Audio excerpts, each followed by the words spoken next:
You're rocking with the best.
All right, folks, welcome to The Culture here on the Black Star Network. I'm your host, Farajii. Thank you so much for tuning in and being a part of the conversation. Folks, today we're going to talk about how a black 10-year-old was just recently given probation for public urination. I'm going to share with you the latest in this case that got people in Mississippi talking. Also, can we talk about body cam footage? We're asking the question, is body cam footage effective for police reform? We'll have the latest based on a report that shows otherwise. We'll talk a little bit about that. Also, we're going to be checking in with my man, Brian Smith, talking about telling stories that matter as we delve into the conversation about creative writing and why it's important for us to have ownership of our own narrative. And later, I got another update about the suspended Texas teen who was suspended because of his locks. The drama continues. Folks, stay with us. It's all happening on today's edition of The Culture right here on the Black Star Network. Let's go.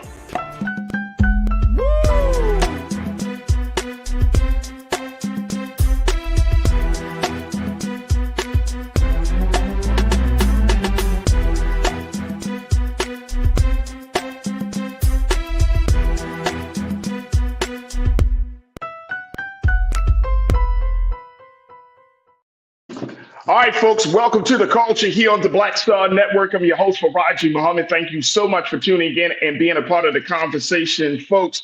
It is Thursday, so happy Thursday to all of you that are tuning in, and I appreciate y'all for tuning in. As we are streaming, there we go. We're streaming on a number of great platforms, starting with our home platform of blackstarnetwork.com. Make sure you go to our website today, download the app for free, follow us on social media.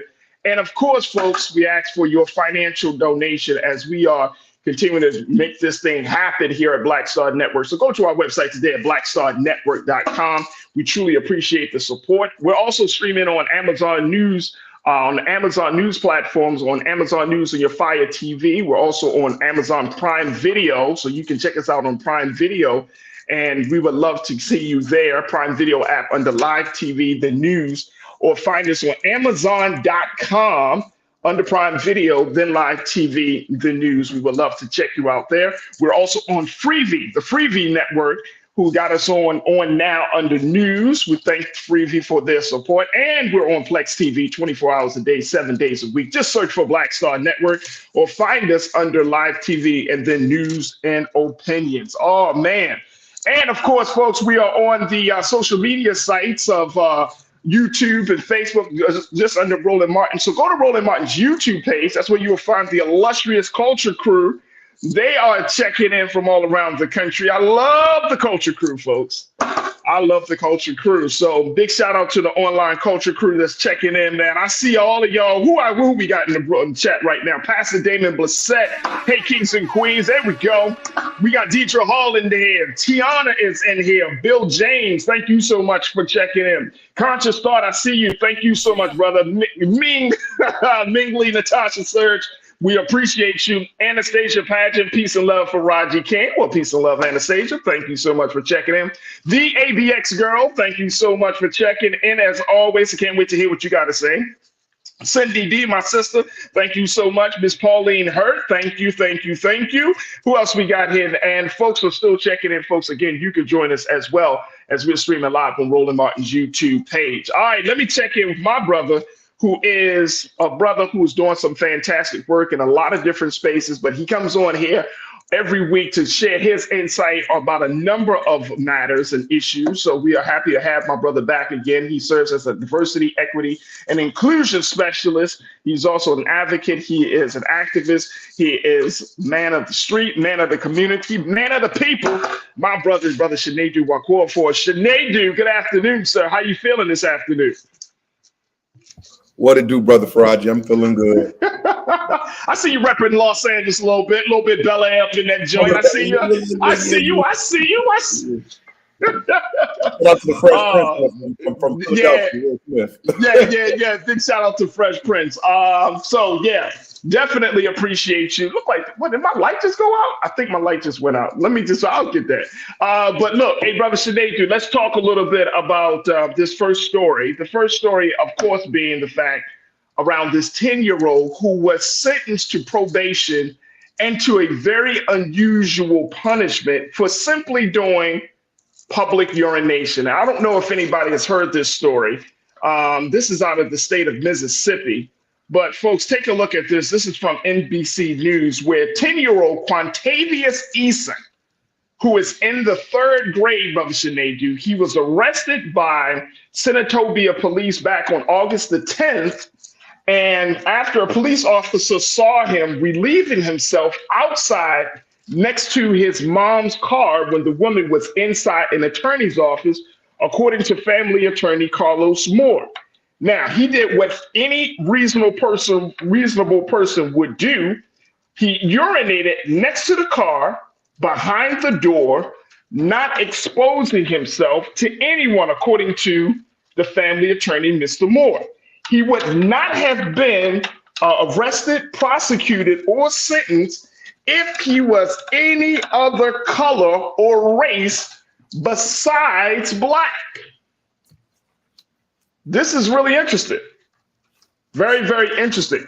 Not only was he arrested, let me give you the latest on this here, Brother Shanedu, and to all of the Culture Crew. He was arrested. He was charged. Then the prosecutor pursued the case.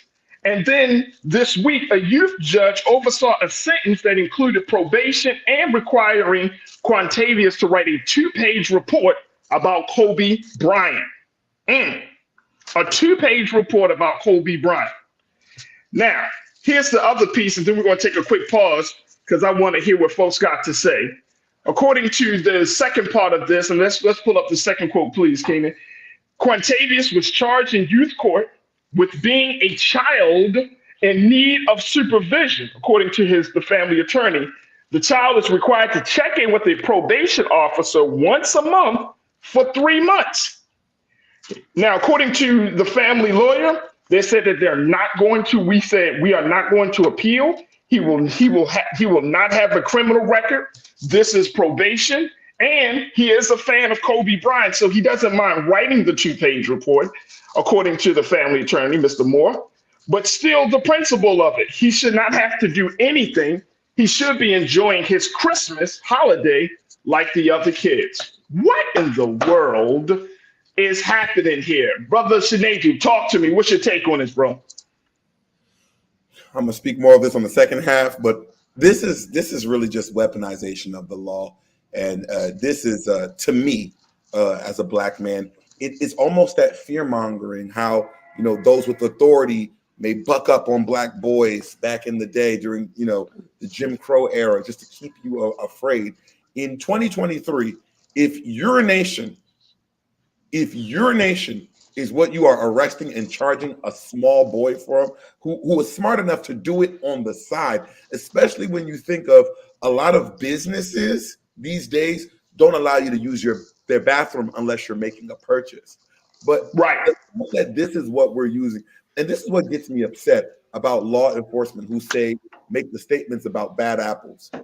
These are the small ass things that you could do to make a difference in the life of the constituents that you swore to protect. But to be prosecuting somebody, see, now this is from the police and now to the judges. To be taking it this far to a little boy who is peeing when our biggest threat in America, according to the FBI, is domestic grown white terrorists.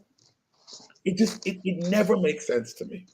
Never makes sense. Never makes sense. Look, I got to take a quick pause. When we come forward, I think this is another example of the adultification of black boys, Brother Sinedu, that we often read about and that we see. And this adultification is I think everybody carries the burden of this. I think, of course, there's systemic racism. I think it's implicit bias. But I think it's also part of our culture as black people that we don't allow children. And I'm going to say this, y'all. I'm going to say this. To be a child today seems almost sinful. We do not allow children to be children today. Mm-hmm. Mm-hmm. We give you got 5 to 6 years when you're born, Brother Sinedu, and then after like around 6, 7 years old, the adultification process starts to kick in. And I think this is the main problem as to why we're seeing stuff like this is happening, and it's acceptable. And is acceptable within the culture. Folks, we got to take a quick pause. When we come forward, let's have that conversation on the other side as we talk about this crazy case of a black 10-year-old who was arrested, who was charged, who was prosecuted simply for public urination. He's not doing any jail time. He won't have a criminal record. But guess what did happen? It left a scar probably on this young brother that is going to stick with him for the rest of his life. Let's talk about that on the other side as we just get started here on The Culture, right here on the Black Star Network. We'll be right back.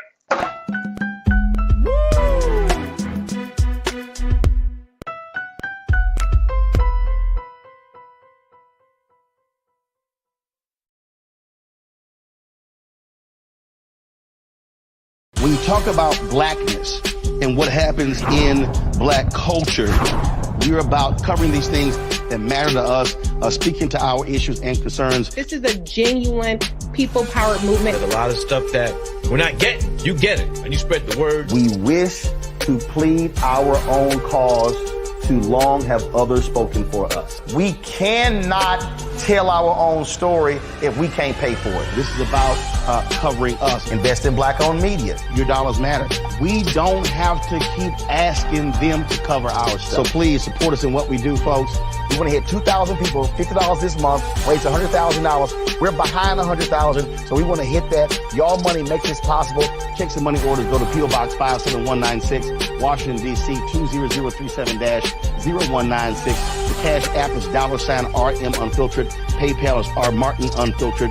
Venmo is RM Unfiltered. Zelle is roland@rolandsmartin.com.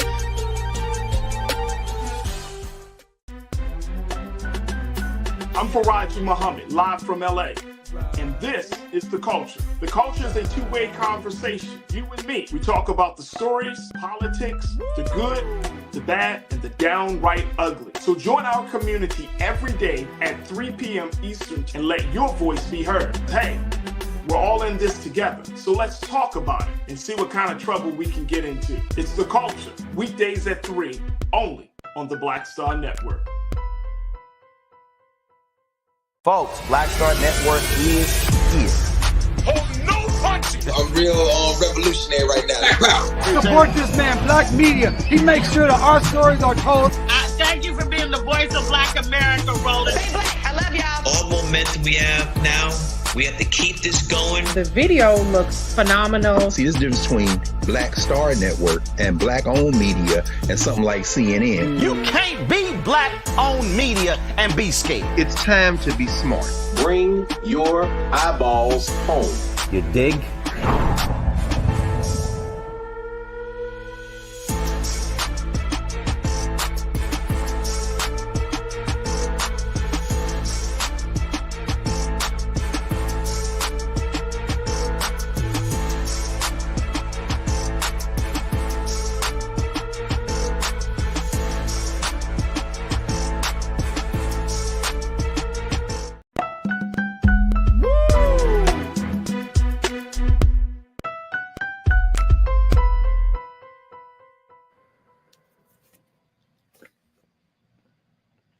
All right, folks, welcome back to The Culture here on the Black Star Network. I'm your host, Farajii Muhammad. We have been talking about the case of Quantavious Eason, the third grader in the state of Mississippi, who was arrested over the summer by the Senatobia police on August the 10th for simply for public urination. The problem is not the fact that he just peed outside, and he did it behind his mom's car while she was in an attorney's office, not exposing himself. The problem is that someone thought that he needed to be arrested. The Senatobia police arrested this little boy. Let's take a look at this picture. This is in the back of the police cruiser. And Keenan, let's make this picture bigger for me, please. Thanks, bro. Like, looking at this, like if you imagine your 10-year-old sitting in the back of a police cruiser, right? And more importantly, think about what's going through his head as a 10-year-old. You're sitting in the back of a police cruiser. This is, of course, he doesn't have cuffs on, but it's just the simple fact that at 10 years old, you still have a positive view of the police. Most of us, right? We talk about officer friendly and all of those things, but now you have this experience of sitting in the back of a police cruiser because of something that, as you said, Brother Damon, one of our great culture crew members, you said it, simply for doing something that everybody has done. Women and men, grown folks and children, black and white. So you rather damage the boy's view of authority, damage the boy's view of justice to make a point about what? Now, of course, he wasn't arrested. The youth court that he went to, the judge saw it fit that he be put on probation. So that's crazy. But then he had to write a 2-page report as well about Kobe Bryant, who he loves. I don't know why they told him to write the report on Kobe Bryant, but I guess to try to teach him something. But Brother Sinedu, I want to bring you back into the conversation, bro, because this is adultification at its best. Mm-hmm. And black children do not get a chance to be children in this culture and in society that we currently live in. And, you know, we could say it's a systemic racism. Yes. We can say it's the institution. Yes. But I think also we can't move away from the fact, Brother Sinedu, that it's also part of our culture within the black community that we have, to some degree, adultified our own children. That by the time they get to the 10-year-old stage, we don't look at them quite as babies anymore. And they're not babies, but they are babies. You know what I'm saying? And we put more responsibility on them. Some of us, I mean, and if we want to get real deep in the culture, some of us put their names on our bills. Damn, I mean, we talking to black folks, man. Let's just keep it real. Like some of us done it. We have, look, man, by the time some of us were 18 years old, we don't know why our credit is messed up as a result of that. We like, damn, I just got out of high school. How come I got messed up credit already? Because your parents, your grandparents, your auntie, your uncle, somebody put your name on a bill. All right. Let's talk about this a little bit more. As folks are checking in, Jacqueline Madden checking in from Facebook. That's crazy. Absolutely, Jacqueline. Thank you so much. Welcome to the crew. Facebook, Gwendolyn Smith. So the police and courts would rather he pee in his pants? This is over-policing of our children. Come on, Gwendolyn, speak that truth. Welcome to the crew, Gwendolyn. Thank you for checking in. Who else we got from Facebook? Barbara Toya, you said it never will make sense. Drunk grown men can urinate on the street in public. They don't even get a call for police. Barbara, can the church say amen? Thank you and welcome to the crew. Sinead, adultification. Here's the thing that I want us to kind of focus on, key in on. Adultification. It kicks in. Like I said, I believe it kicks in around 8, 9, maybe when you get to 10 years old, but we have this view. And I think that's the unfortunate part. For black boys, the adultification starts where, just like a case like this, when black boys do something, we penalize them. For the girls, we adultify them sexually, right? When they get to a certain age, we go, oh, she's getting a little shape, a little body, and we start to adultify them. So I think this is one of those examples. What's your take on it, bro? I think it's so many things. I think this is a clear case for why a couple of years ago we used the word defund the police, because for a moment like this, there is no police and there is no court that should have been involved. At best, this is something where you use a counselor or whatever. Again, at best, who will talk to the parents, okay, about this act. But to see, when you bring the police in, sometimes this is my issue with the idea of 911 and policing. When you need help, if you call the same people for non-threatening crimes that you call for crimes, sometimes the entire industry system looks like whatever you do is criminal. Yeah, they didn't handcuff that boy, but he's in the back of the car. And I remember, I think it's a Ta-Nehisi Coates book where it talks about the talk, you know, sitting your child down and having that talk, something that black men and women had to do with their kids time and time again. And the adultification, like, it does start at home as well, because to your point, when I think of the term man up, I tell him, I have an older brother and he has young kids, 2 young kids, I think 1 3, 1 5. And I always tell him, you got to be careful what you're actually saying. You can't put your adult experience on this child's vision, because you're taking away their innocence. You're forcing it out of them based on what was forced upon you. And I think it's a very hard line to toe when you look at what is going on with our babies and why we as black people end up kind of adultifying them. We do it because society does it, and we want to get them prepared, which cause them to be hardened, which lead to a lot of mental health problems and so on and so forth. Like, this boy sat in the back of a police car. Could the police not just talk to him and say, where is he? Hey, Sinead, bro, I was literally thinking that when I read this story.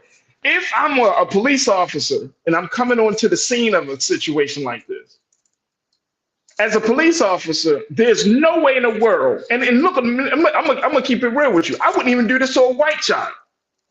I wouldn't even arrest him if he was white. I don't care what color he was. He's a child. I would not have been like, as a police officer, hey, son, sit in the back. I would have been like, hold up, man. Let me just talk to this little boy right here. Let me just talk to him. And had a little heart-to-heart with this little man. Like, what's going on? Okay. But now you had to go through that. And again, he didn't get a record and all of that stuff. And I understand. But as some of our crew members are talking about, it's traumatizing. Deidre, you said it. This will traumatize him for the rest of his life. It's traumatizing. I think I shared it with y'all before that one time I had an opportunity to introduced my son to some police officers that was in our neighborhood, and told them, and these were black police officers, very nice. You could tell these were people that understood the importance of community and all of that. And I introduced them. I said, Nigel, his officer so-and-so, his officer so-and-so, officer so-and-so, this is my son, this is my son, boom, boom, boom. Nigel, and just to get him to at least try to have a positive view of police and authority, right? And to give the police officers an opportunity to understand that when you see my son in the street, I want you to see him through the same lens that you would see your own son or your nephew, right? Because I want you to take that in consideration. I want you to take his boyness and his humanity in consideration first before taking into, I'm going to enforce the law on a child to the fullest extent. I don't want you to look at my son like that. I want you to start to look at his boyness and his humanity first. And so it's important that we do this as a community, that we don't even, like you made the point, that we don't set ourselves up or our children up for failure because we have created a culture where we want our children to grow up so fast. It's just a simple thing where we say to a little girl, hey, mama. Now, to a little girl who calls her adult mother, the adult woman in her life, mama, now that title is bestowed on her. What are we saying to that little girl? And now it's out of love. It's not out of any type of malice or anything like that. But just saying, hey, you got little mama. You see what I'm saying? So we want them to grow up real quick, real fast.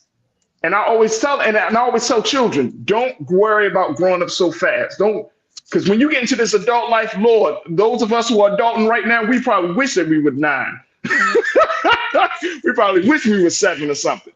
But we're growing up so fast, bro. Look, I got to take another quick pause. When we come forward, let's continue the conversation on the other side. Also, as we talk about police, and let me share with you where there is a real concern about police reform in this country as it relates to body cameras, and why that may not be the most effective tool to getting justice in these police brutality and police misconduct cases. Stay with us. This conversation will continue on the other side, right here on The Culture on the Black Star Network.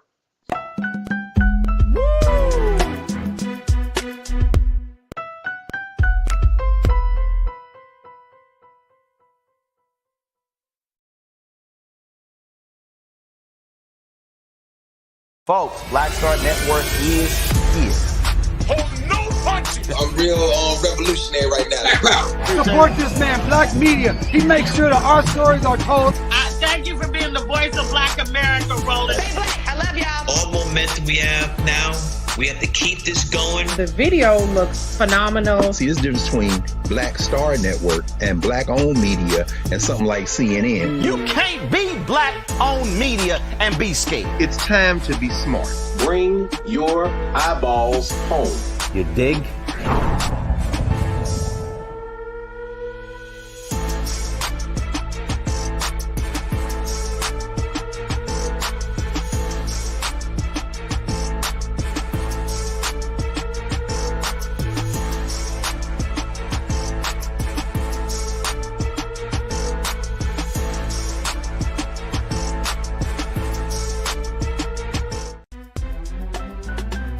I'm Farajii Muhammad, live from LA.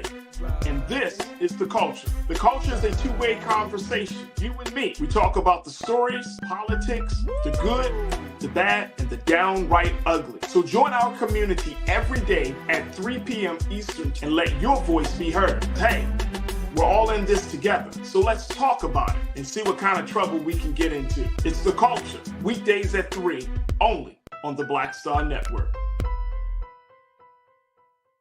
When you talk about blackness and what happens in black culture, we're about covering these things that matter to us, speaking to our issues and concerns. This is a genuine people-powered movement. There's a lot of stuff that we're not getting. You get it, and you spread the word. We wish to plead our own cause too long have others spoken for us. We cannot tell our own story if we can't pay for it. This is about covering us. Invest in black-owned media. Your dollars matter. We don't have to keep asking them to cover our stuff. So please support us in what we do, folks. We want to hit 2,000 people, $50 this month, raise $100,000. We're behind 100,000, so we want to hit that. Y'all money makes this possible. Check some money orders. Go to P.O. Box 57196, Washington, D.C. 20037-0196. The Cash App is $RM Unfiltered. PayPal is R Martin Unfiltered. Venmo is RM Unfiltered. Zelle is roland@rolandsmartin.com.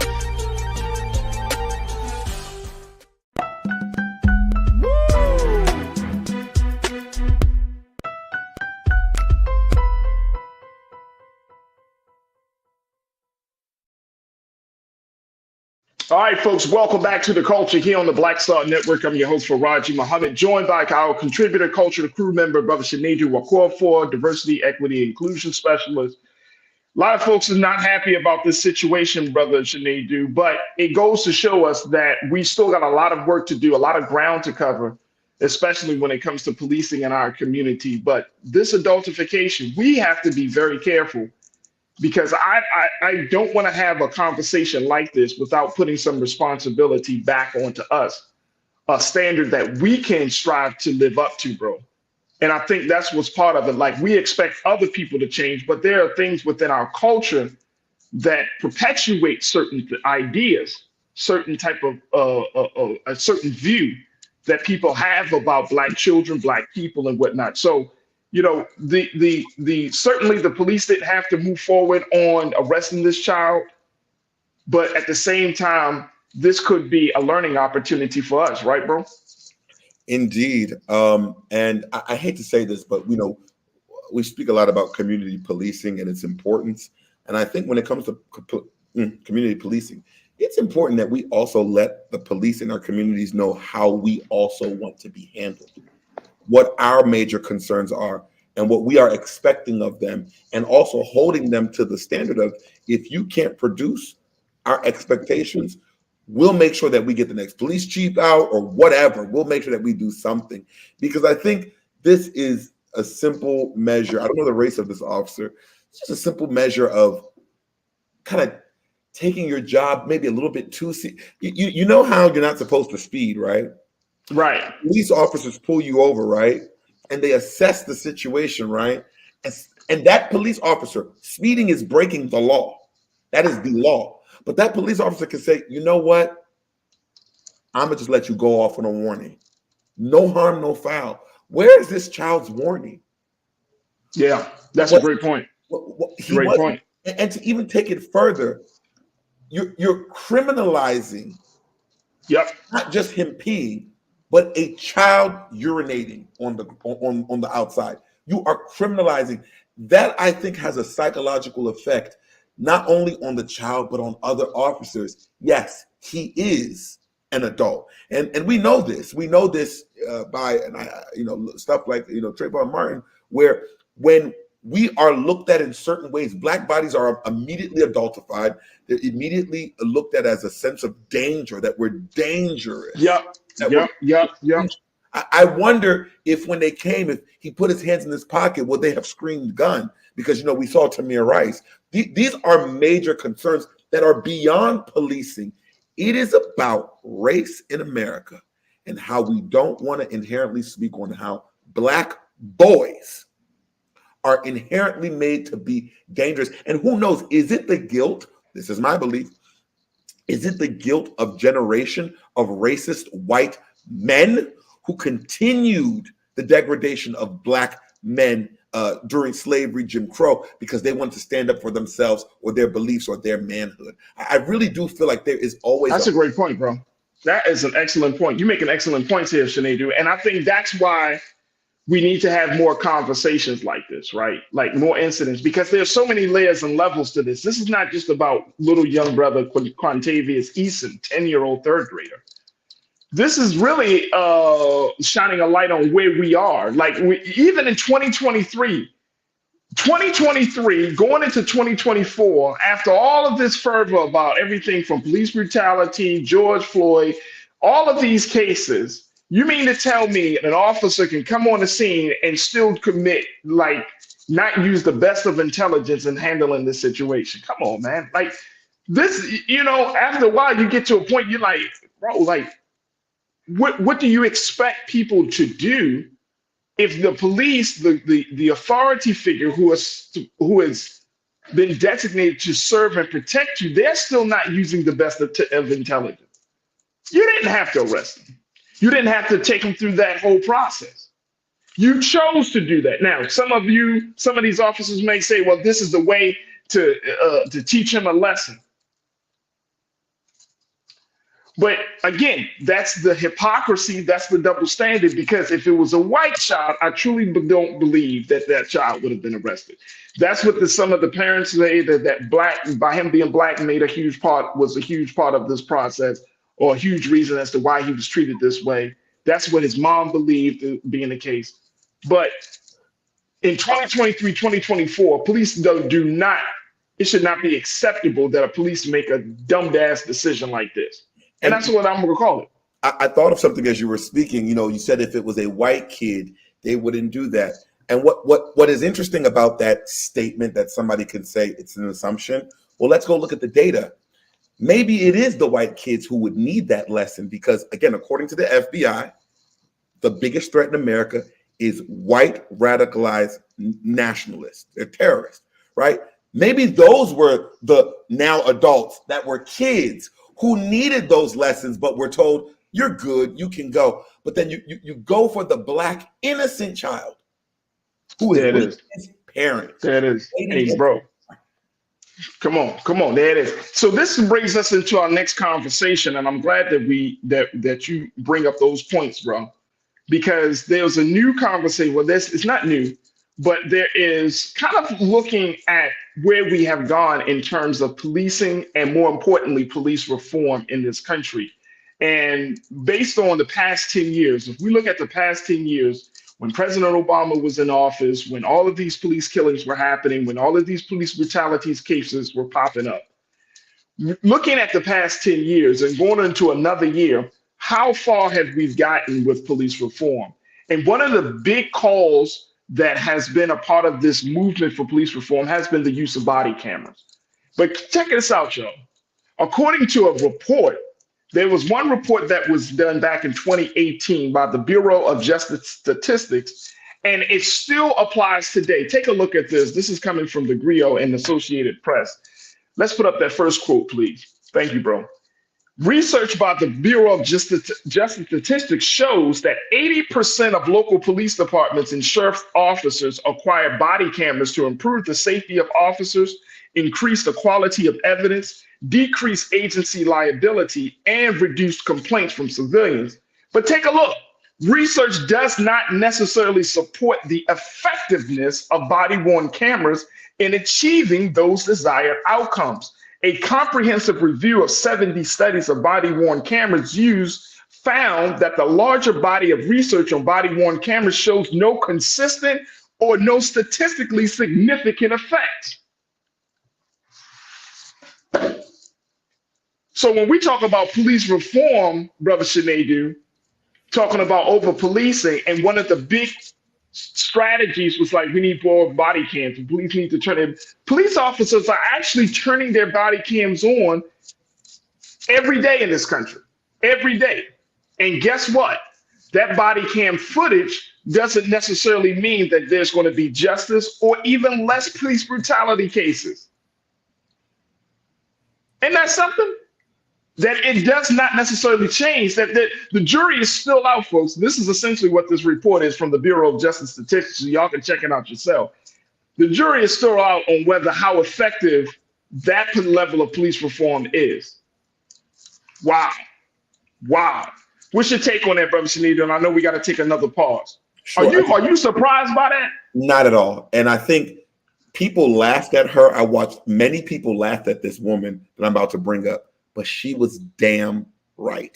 When Marianne Williamson ran for president the last election cycle, she kept bringing up this point of how sick we are as a people.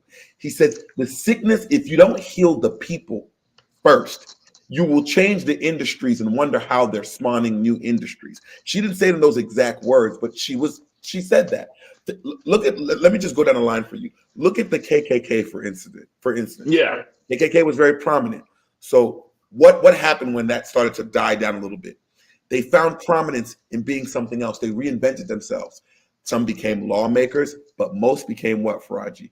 Police officers. Police officers. And I hate to say it, it has been studied. That's how white people in particular, how they move.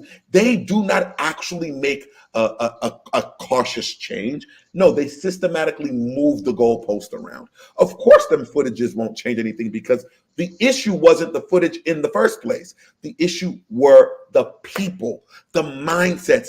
We can have complete radar, LiDAR, everything that says, here it is. Did we not see what happened to what is it? Mike, I can't remember the name. It's too many. What's his name? Jesus Christ. Recently. Which one? Years ago. What is his name? The black man that was killed by Derek Chauvin. George Floyd. Oh, George Floyd. Yeah. Didn't we see that on camera? Did we not see it? Did we not see it? Tamir getting shot. Did we not see that? Philando Castile. Did we not get that? What was the brother in New York with the cigarettes? Did we not see that? Now answer me this. What difference did that make than in Rodney King getting beat with no ocular proof? You're still getting the same fucking results because it's the same fucking people who are not being charged to change. That is the issue. We have a sickness in humanity where the people who are doing these jobs can always find a way to circumvent it one way or another. That's why those cameras make no difference, even if they're on 24/7, because once you kill somebody unarmed who was doing no harm, it then becomes, we're doing a thorough investigation and we're putting you on administrative leave with pay. What the hell is that? Look, we gotta take another pause when we come forward. Let's continue the conversation on the other side. Stay with us, folks. It's The Culture here on the Black Star Network.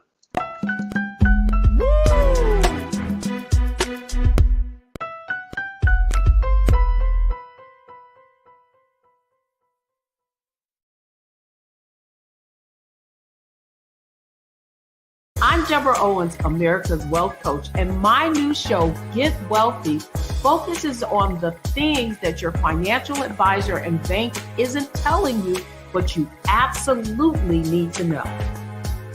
So watch Get Wealthy on the Black Star Network. We wish to plead our own cause. Too long have others spoken for us. This is an opportunity for us to be able to speak to our issues. Y'all better understand something real quick. We ain't going nowhere. It is a continual battle that we see all across this country. Revolution will not be televised. The revolution will be streamed. All momentum we have now, we have to keep this going. He makes sure that our stories are told. Roland Martin's doing this every day. You can't be black-owned media and be scared. Hatred on the streets, a horrific scene, a white nationalist rally that descended into deadly violence. White people are losing their damn minds.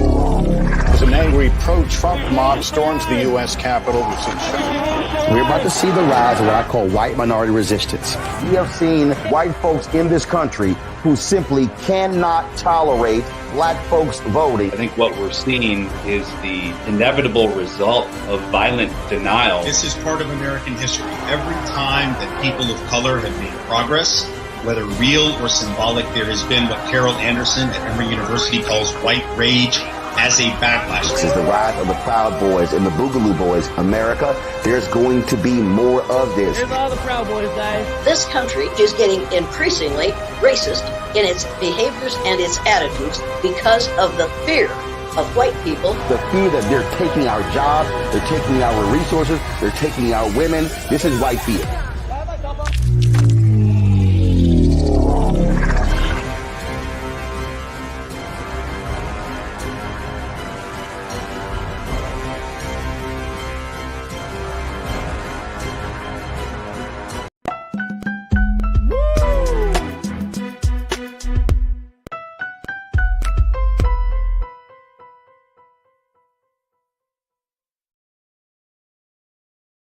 All right, folks, welcome back to The Culture here on the Black Star Network. I'm your host, Farajii Muhammad. We've been talking about, or asking the question, is body camera footage effective for police reform? As now there is a look back over the past 10 years based on where we have gone, how far we've gone.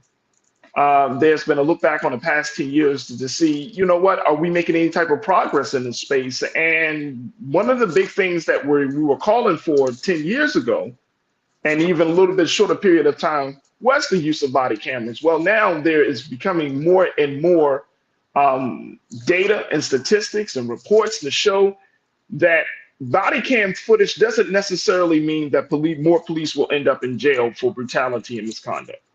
It's showing that. It's actually showing a mix, and that in some cases, according to the National Institute of Justice, where they use both scientific methods to, as they say, advance justice, the National Institute of Justice essentially said some studies suggest that body-worn cameras may offer benefits, while others show either no impact or possible negative effects.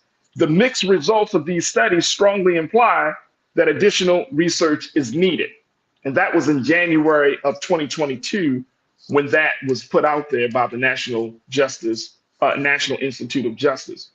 So there's still, the jury is still out on this, and I want to bring my brother Shanadu back in very quickly.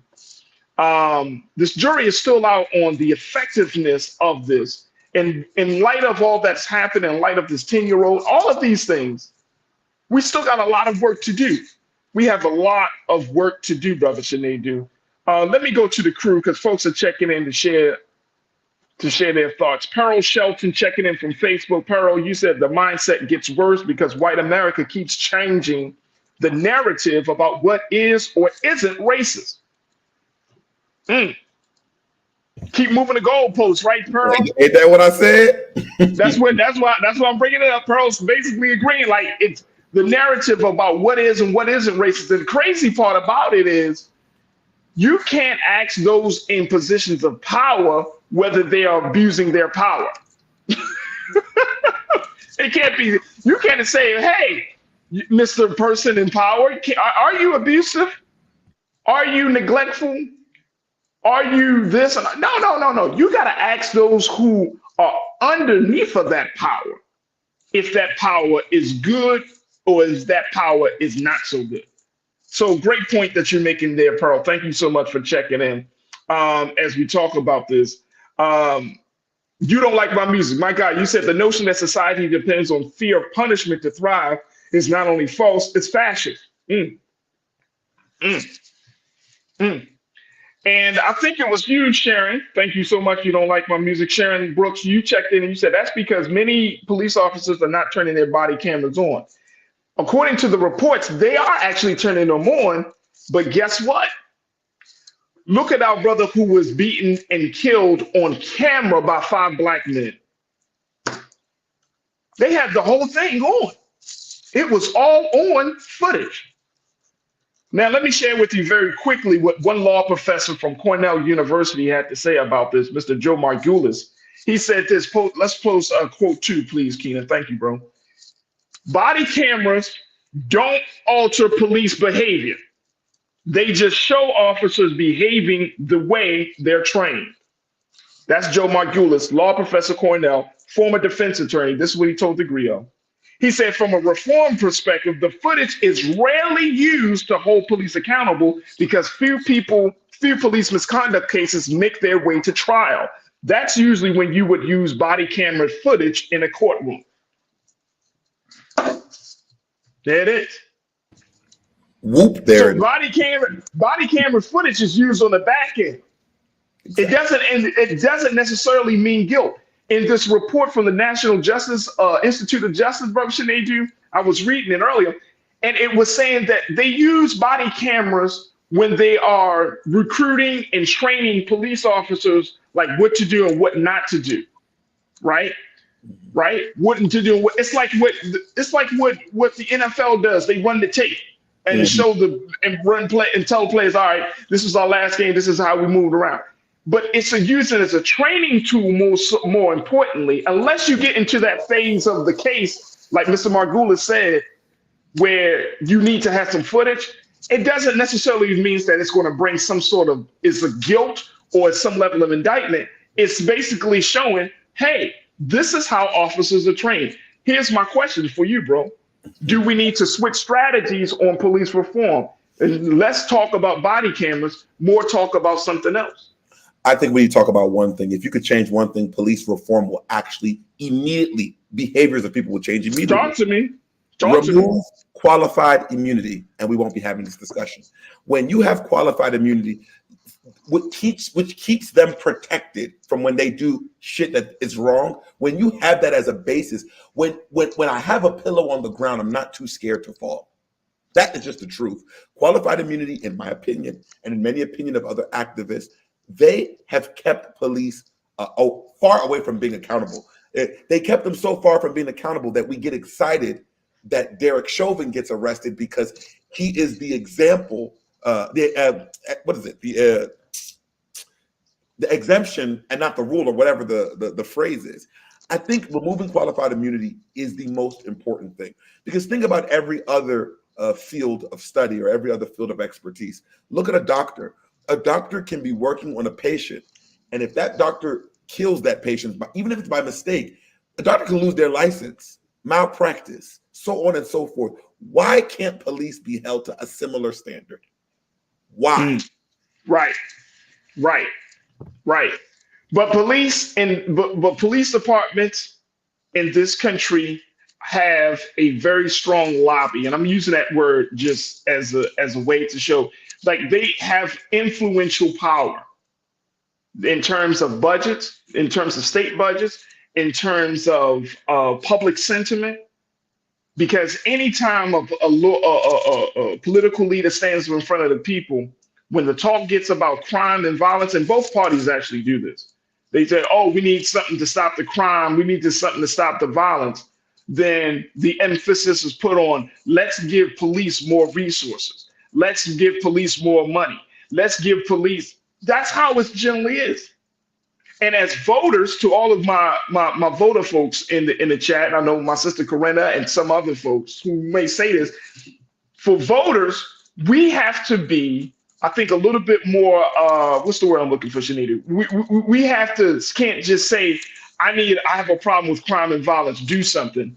We have to be more strategic in what we're asking for. Mm-hmm. You know what I'm saying? Like, yes, we understand crime and violence is a problem.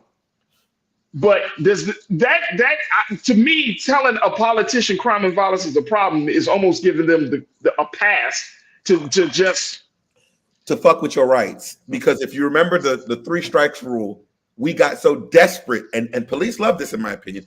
We got so desperate with crime that we were willing to give up our rights so that they could clean it up. But the thing is, we've learned they created more problems than existed before.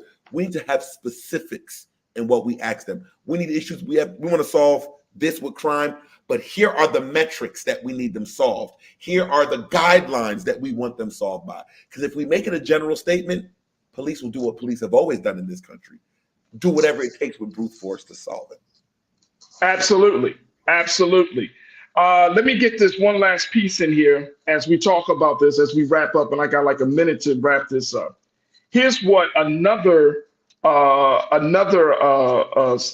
would say scholar on this issue had to say. This is from Mr. Alex Picaro, who was the former director of the Bureau of Justice Statistics. He said, when they're talking about how can the footage be useful, the footage can be a useful tool. The scenes captured can provide context on how police interact with the population, and also can be used in certain criminal cases. They're not designed to solve the problems. They're designed to aid in the identification of problems that can hopefully be addressed through other things, whether that's training, retraining, or disciplinary actions.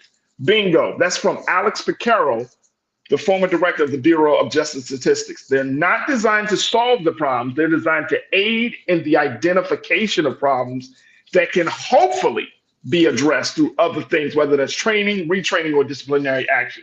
I think that's a heavy statement, bro. That's a heavy statement. It ain't for us. You seeing it is luck. It's not for y'all. It's actually for our protection. That's what they're really saying. And I think our sentiment is because we look at a camera as accountability. But what that statement said is, well, damn, we ain't never said that shit. Y'all created that. We have to be smart as voters and as consumers of life, not to be tricked by the nuance in what something is. Just because that camera is a recording device, it doesn't mean that it's working in your benefit and in your best interest.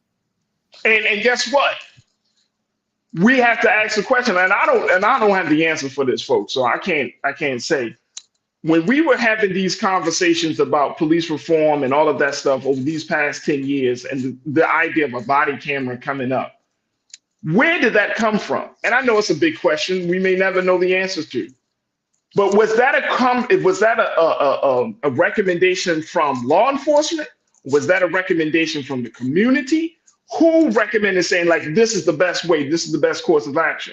Because now, like you said, Brother Sinedu, we got to shift gears. This is as an activist, as I'm listening to this and I'm seeing the numbers and all of this stuff around this, I'm saying to myself, okay, that means that we got to change lanes here. I ain't worrying about the body camera. It's important. We need it for criminal cases. We need it for the trial period of the process. But I'm going after that qualified immunity after this point. Like, I'm shifting game. I'm changing lanes on them right now. And we got to ask ourselves that, like, the strategies have to fit where we are, and the strategies have to, and our solutions have to fit where we are, bro. And I just think that this is an eye-opening thing, that if we're talking about serious police reform in this country, then we got to make sure that we're asking the right questions and proposing the right solutions. What's your final take on this, bro, as we wrap up here? Again, I think look, the police, the government, the law can only do what the people will allow. And the earlier and sooner we learn that, the better we all will be holistically. You can see that in different towns that do things differently. I think with this case with the body cam, it was a good start, but a good start is not always a means to an end for what you were actually upset about. It's like a child is crying because he's in pain, because he's bleeding. Yeah. You give him an ice cream cone. Yeah, that is stimuli. That's building oxytocin, but I'm actually still in pain. And by the time I finish that ice cream cone, it is delayed response, but that pain will come right back to me. And that's right. By this time, that cut has now been infected. And I think that's where we are. We have been licking enough ice cream that we're not realizing how infected our original cut is getting. Wow, there it is. There it is. My brother Sinedu Wakwa, Diversity, Equity, and Inclusion Specialist, always joining us here on The Culture. Brother Sinedu, dropping jewels as always. Thank you so much, brother, for your insight and expertise and your passion. We truly appreciate you, love you, and you being so good for the culture. Love you too, brother. Thank you so much.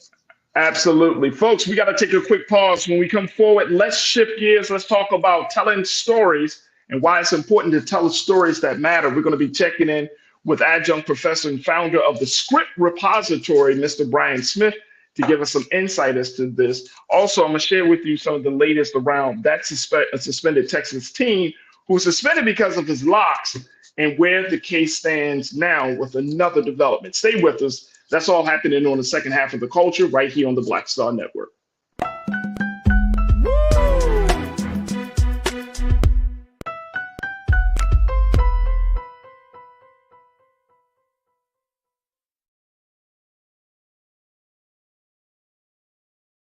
Pull up a chair, take your seat.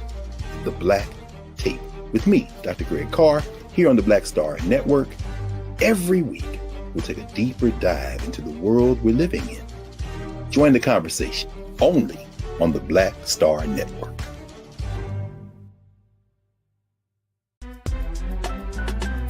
I'm Farajii Muhammad, live from LA.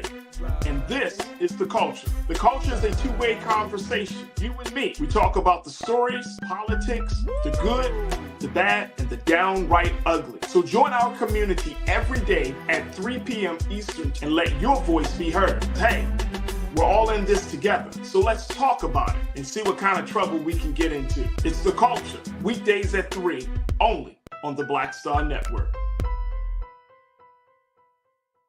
talk about blackness and what happens in black culture, we're about covering these things that matter to us, speaking to our issues and concerns. This is a genuine people-powered movement. There's a lot of stuff that we're not getting. You get it, and you spread the word. We wish to plead our own cause. Too long have others spoken for us. We cannot tell our own story if we can't pay for it. This is about covering us. Invest in black-owned media. Your dollars matter. We don't have to keep asking them to cover our stuff. So please support us in what we do, folks. We want to hit 2,000 people, $50 this month, raise $100,000. We're behind 100,000, so we want to hit that. Y'all money makes this possible. Check some money orders. Go to P.O. Box 57196, Washington, D.C. 20037-0196. The Cash App is $RM Unfiltered. PayPal is R Martin Unfiltered. Venmo is RM Unfiltered. Zelle is roland@rolandsmartin.com. Folks, Black Star Network is here. I'm real revolutionary right now. Support this man, Black Media. He makes sure that our stories are told. Thank you for being the voice of Black America, Roland. I love y'all. All momentum we have now, we have to keep this going. The video looks phenomenal. See, this difference between Black Star Network and black-owned media and something like CNN. You can't be black-owned media and be scared. It's time to be smart. Bring your eyeballs home. You dig?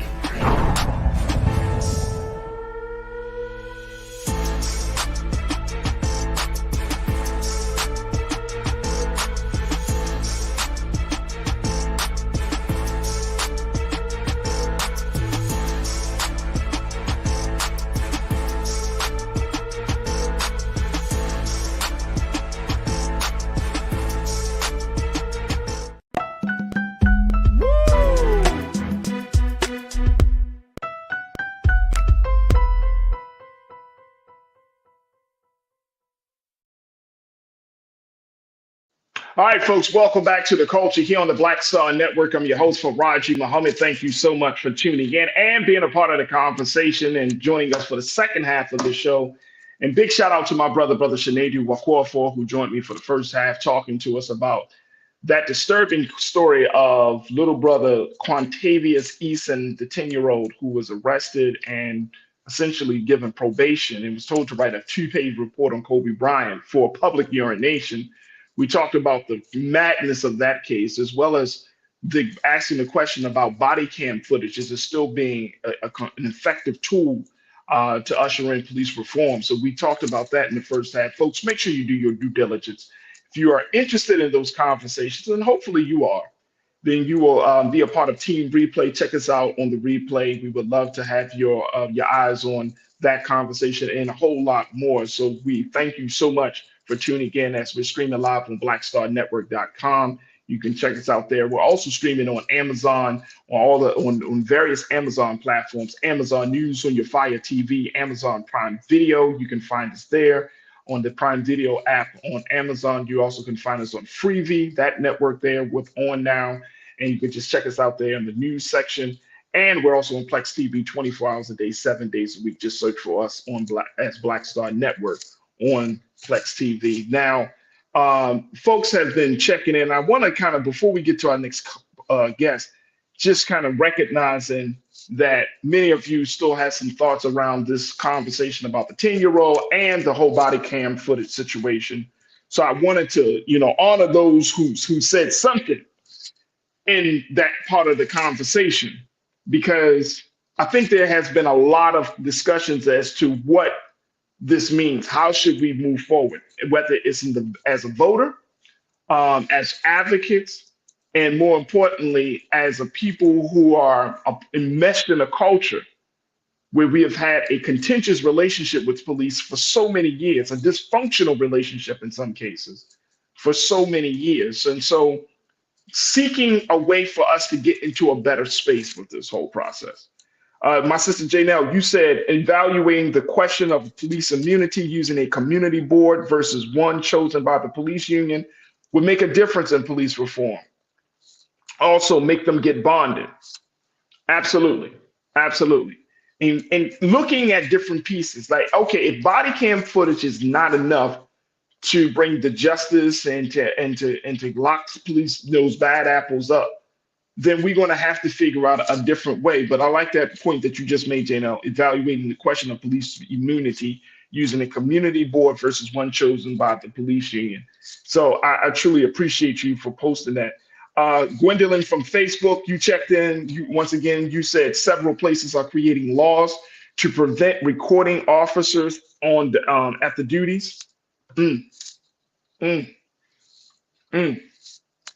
that's the case, then what we're going to do about that? What we going to do about that? I'm going to just ask that question just like that. Ming Lee Natasha Surge, you said body cam footage was just a front row seat while watching the murders. Wow. And, you know, to that point, Ming Lee, that we can't, if you see that type of injustice happening, you know, we got to figure out, like, what is the other thing that we can do besides just putting it on camera, just recording the situation, right? Because, again, when you look at a lot of these cases, there are a lot of police, they turn on their body cams and they do their jobs. But, again, when you turn that camera on and you allow the whole situation to play out the way it does, the question is not whether the camera is on. The question is this enough to bring that officer or officers to the carpet? Is this enough to hold officers accountable? And I think that's the big question there. Is this going to be enough? So, you know, with the Tyree Hill murder, yes, it was enough to bring some level of justice. Those 5 Black officers are feeling the heat. They're being prosecuted and everything from a state level to the federal level. But of course, we see that doesn't always happen. But we do have to keep that in mind, that, like, asking the question, is this going to be enough? Let me see. Let me get one more in before we take another quick pause. Pauline, you said police should have to carry liability insurance and pay for it themselves. If they can't get liability insurance, then they shouldn't be able to be in law enforcement. We talking about a different level of reform right there, though, Pauline. We talking about that's a different level. That changes. And I love the idea, but I know that's a whole systematic change when police officers are being personally held liable, which is why qualified immunity was put into place, to remove that personal liability from the officer, right? And to make them immune or unable to be charged with anything personal. Could you imagine that if without qualified immunity, how that would affect police officers? Now they're responsible for misconduct. They're responsible for the killing. They're responsible for the brutality that they imposed on a citizen that they were supposed to serve and protect. That changes the game 1,000%. So there are still a lot of work to be done. I can't say it enough, folks. A lot of work to be done, a lot of ground to cover. And this is why I wanted to bring this up, because just as we're going into 2024, and I think that the conversation about police reform has died down. I don't know if anybody noticed, but we don't talk about it quite as much as we used to. We got to keep the foot on the pedal. We can't let up. And this is the hard work of activism and advocacy work, that it has to be consistent. It can't just be a one-off. It can't just be one case and then everybody. No. You got to keep your foot on the gas pedal to make sure that people understand that regardless of whatever the news trends are, regardless of whatever the social media trends are, this is still an important issue that needs everyone's attention. Look, I got to take another quick pause. When we come back, let's continue the conversation. Let's talk to Mr. Brian Smith of the Script Repository as we talk about telling our stories that matter. Stay with us. It's The Culture here on the Black Star Network.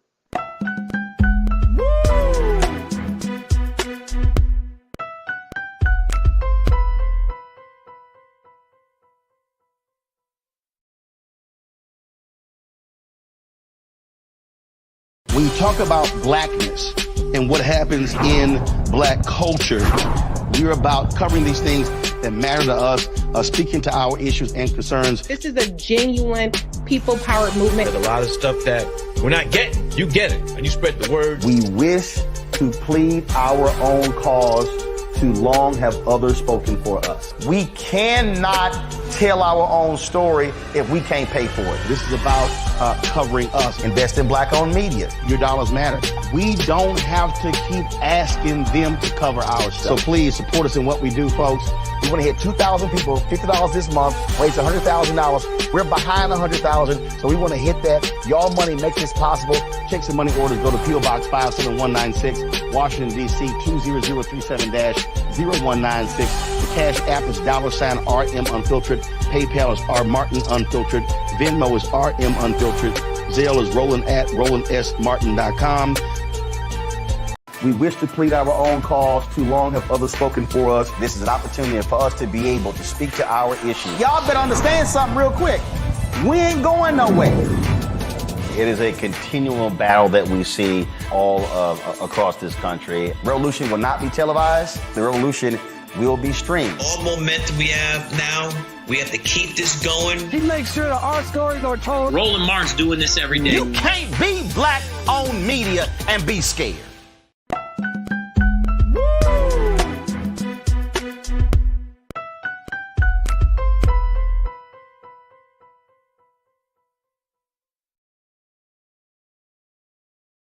All right, folks, welcome back to The Culture here on the Black Star Network. I'm your host, Farajii Muhammad. Let's shift gears from talking about law enforcement and policing to talking about how do we tell our stories and how do we tell stories that matter. And this is part of the mission and the vision of my next guest, a man that has been studying creative writing. He is an adjunct professor as he teaches the next generation about the importance of expressing yourself through writing. And he helps those who are looking to take their writing to the next level, helping those taking those novels, turning them into screenplays, helping people take their ideas, turning them into teleplays for television, and more importantly, telling stories that matter. So I want to welcome to the airwaves of The Culture here on the Black Star Network, Mr. Brian Smith. Brian, good afternoon, brother. How are you, sir? I'm fine. How you doing, my man? I'm good. Talk to us a little bit about the work and the work that you do as you founded the organization, the company, the Script Repository. What's this all about, big brother? So I've been an author now for 20 years. As you stated, I've been an adjunct professor teaching creative writing and screenplay writing for 12 years. So as you progress in your writing career, as I progressed in my writing career, you reach a point, you can only make so many bestsellers lists before that high goes away, and you're looking for the next challenge. And for me, it was trying to, I felt like it was time for some of my books to become movies. And then at that point, I started studying script writing, screenwriting. And, my background is business. I have a couple of degrees. I have an MBA, so I tend to look at everything from a business perspective. I am a serial entrepreneur, and so with that being said, I started thinking. I believe that there's a business opportunity in everything that we do. You just need to find it. So when I looked at the process of adapting my own novels to screenplays, and I was able to make the transition relatively quick, it dawned on me, I know a gazillion authors out there. 80% of them are just struggling to learn the craft of writing a novel. This is an entirely different discipline. I am blessed to be able to do both. I also know that 80% of authors out there would like to one day see their work on the big screen. Ding, ding, ding, there's the business opportunity. They don't have to learn a new craft, hire me to do it. So I created this company called the Script Repository, where we specialize in adapting authors' novels to screenplays. We opened during the pandemic. December of 2020 is when I opened. So we're about to, in a couple of days, hit, in 17th to be exact, will be the 3-year anniversary. And during those 3 years, my company has adapted 40 novels for authors to screenplays. 4 of those novels have gone on to be picked up to become movies. That is amazing. And you are an award-winning, best-selling author And like you said, 40 novels turning into screenplays. Your novels have appeared on numerous bestseller lists as your writer yourself, Dallas Morning News, Amazon, Target, and others. You've ghostwritten novels, memoirs, nonfiction books, and everything else. And you've been signed to Simon & Schuster, one of the big publishing houses in the country, one of the biggest, since 2011. Talk to me, Brother Brian, about this process of telling stories, telling our story, right? Because everybody now is on this wave, like we need to tell our story. Even here on Black Star Network, you heard our founder, Brother Roland Martin. He talks about the importance of having that control of our narrative. From your vantage point, as a writer, as one who's doing this work with Script Repository, how significant is that for the culture? It's very significant because no one can speak for us better than us. No one understands our voice, our cadence, our perspective better than us. The problem is quite honestly, the problem is almost always financing. It's the financing component. So one of the things that I take great pride in and I really focus on and I break down for these authors, you can have this novel that's the size of Gone with the Wind. You can have this 400-page novel and you got 40 characters and they're all so important to you. But if in fact you want to see this on the big screen one day, you're going to have to understand that if it's not moving the story along, it's slowing the story down. And every character in a movie, every scene in the movie costs money. The more scenes you have, you're increasing the production costs. So one of the things that I do when I am adapting these, I'm also trying to school the author on how you get a film produced. And the way you get a film produced, especially if you're African American, unless you have a rich uncle or you saved up your nickels, you're going to need someone to finance this. You need to have minimum characters, minimum scenes, and a very clear story arc. And that's what I focus on, man. It's that a lot of people have ideas. People can get them financed. And oftentimes the reason why they can't get the finance is because the product that they're presenting to financiers, it isn't streamlined and well thought out. Absolutely. And Brother Brian, I know we get in a few moments, we got to take our next pause, but earlier this week, I talked about the situation with first-time white author Kate Corain, who is the white author who went on to literary recommendation website Goodreads and posed as readers to give Black authors 1 stars, right?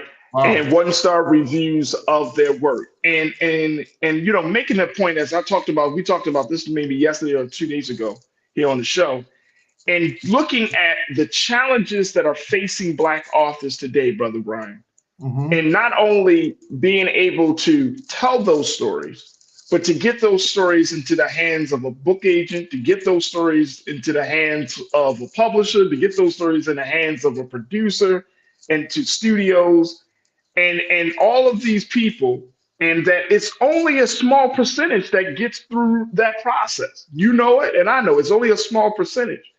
But just the constant challenges that are facing Black authors. What do you say to Black authors who might be coming into this space thinking that they're going to get their story sold, and you got to let them know, like, look, having our stories told, it seems as a threat. It's not always going to be a welcome situation. How do you relay that message to the next generation of authors? You cannot expect an oppressor to pay for the advancement of the person or the group that he's oppressed. So it would behoove you to have a financial plan. If in fact you're going to enter into this space of getting your film, your script turned into a television show or a feature film, then I would recommend consider going the independent route and consider starting with something that is small and easy to finance. If it's impactful enough and if it's well done enough, it can serve as your resume, if you will. It could serve as the vehicle that you use to present yourself to the world of financiers, and it may in fact enable you to get money that you would need to tell the real story, or not the real story, the larger story you'd like to tell. There is nothing wrong, and we live in a microwave society. But I'm here to say, Farajii, there is nothing wrong with crawling before you walk.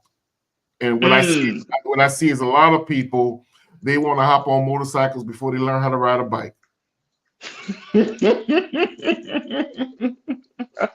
I like that.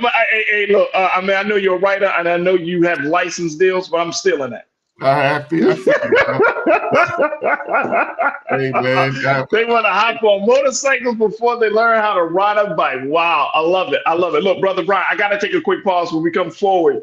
I think that, to that point, because we hear about writers, when we hear about the Quentin Bronson, the creator of Abbott Elementary, when we hear about like an Issa Rae, when you hear about an Ava DuVernay, these are Black women and these are Black folks that have been able to navigate through all of the treachery and the challenges and being able to start telling our stories to show our side of life. And so they are put before us as the models as to who we want to be like in terms of writers and authors and storytellers, right? And so when we look at these sisters and others, being able to really say, all right, I can do this. When we come forward, I want you to talk to us about having realistic expectations about this, because even though they make it, does that necessarily mean that more of our people are going to make it? And more importantly, is there a space for more Black stories in the industry, whether it's in written form or on television or in the movies? So I want to get your take on that, big brother. And of course, we're going to get some quotes, some comments from our online culture crew about this, because folks are checking in and say, look, I got stories to tell. Brother Brian, I am a book. Somebody's even checked in on the chat and said, I'm a book in and of itself. So I want to hear what you got to say about that. Folks, stay with us as we checking in with Mr. Brian Smith, founder of the Script Repository, as we're talking about telling our stories that matter right here on The Culture on the Black Star Network.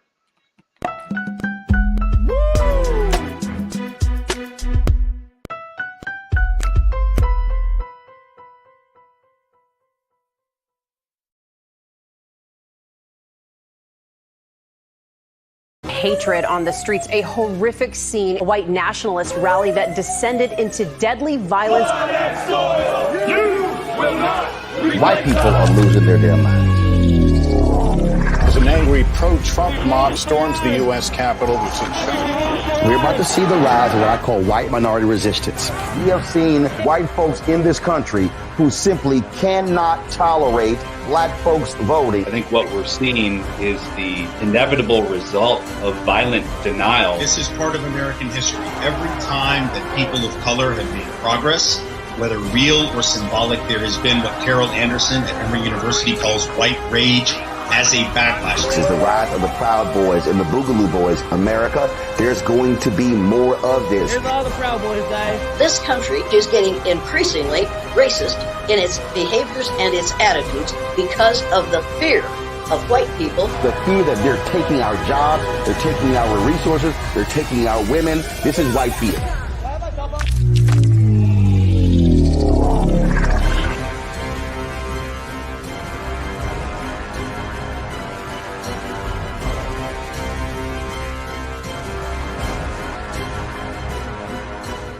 Black Star Network is here. Oh, no punch! I'm real revolutionary right now. Thank you for being the voice of Black America. All momentum we have now, we have to keep this going. The video looks phenomenal. See, there's a difference between Black Star Network and Black-owned media and something like CNN. You can't be Black-owned media and be scared. It's time to be smart. Bring your eyeballs home. You dig?